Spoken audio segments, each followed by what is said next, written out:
So today I want to talk to you about the 5 reasons I am not a fan of the Tesla Model Y.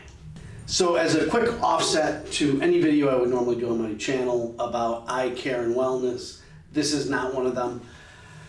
I had, a few years ago, test driven a Tesla Model S and I loved it. I was in. I thought it was the greatest thing that I had seen. I loved the car.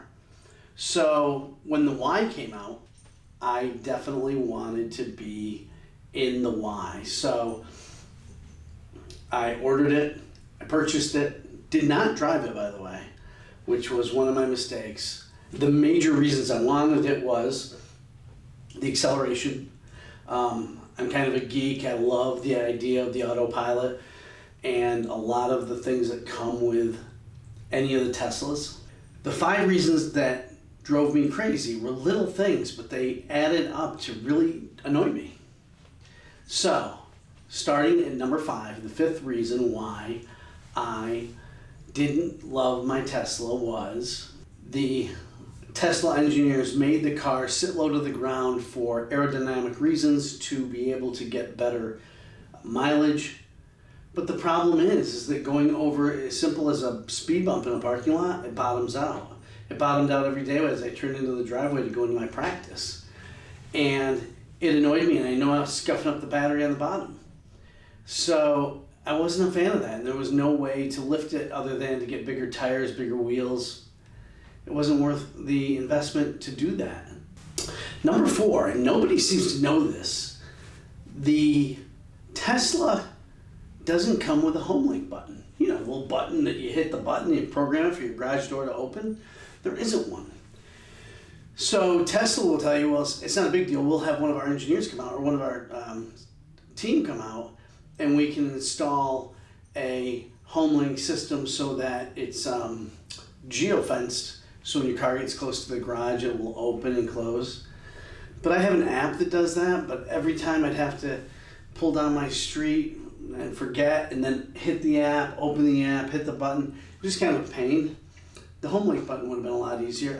I didn't realize it didn't have one up front, so I wasn't a fan of that. Number 3, no CarPlay. Now, when I bought the car, I certainly knew there was no CarPlay on the big screen, but it just annoyed me that with that beautiful monster screen sitting in my Tesla, I had to hook up my phone to use Waze, which is what I usually tend to like to use for traffic. And I found that annoying. Like, why can't I use CarPlay with this? Well, I'm sure that there's a fee that has to be paid by Tesla to put CarPlay in, but pay it. You know, I paid $60 grand for the car, and it's annoying that I have to use my phone. So I think you'd find it annoying too. Down to number 2. When I have any car, like my Jeep, right? I have a Jeep Wrangler, and when I get close to my Jeep, it recognizes I have my fob in my pocket and I can unlock I just walk up, touch the car, and it opens up. In the Tesla, it recognizes it from the phone, from the app on the phone. So when the phone gets close enough to the car, it recognizes it and goes on. But I tend to carry my phone in my back pocket. So if I walk into Starbucks, grab 2 coffees, I'm usually grabbing 2, I come out, I go to hit the car door, it won't recognize it because the phone's in my back pocket and not my front pocket. If it was in my front pocket, it'd recognize it. So I've never been able to break myself out of this habit. Phone's always in my back pocket, and when I, on a rainy day, get out to the car, 2 coffees in my hand, I hit the car door, it won't open. Aggravating. Little things that add up that aggravate me are big issues.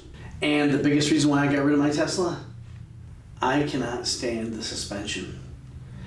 And if you bought a S or an X, you would have this great air ride suspension, which again, I drove the S, I never drove the Y. Big problem for me. Shame on me for not having driven the Y. My coffee spills less in my Jeep than in the Tesla. And that is not a lie. The suspension is awful. And I can't believe that they didn't do more to make the suspension better.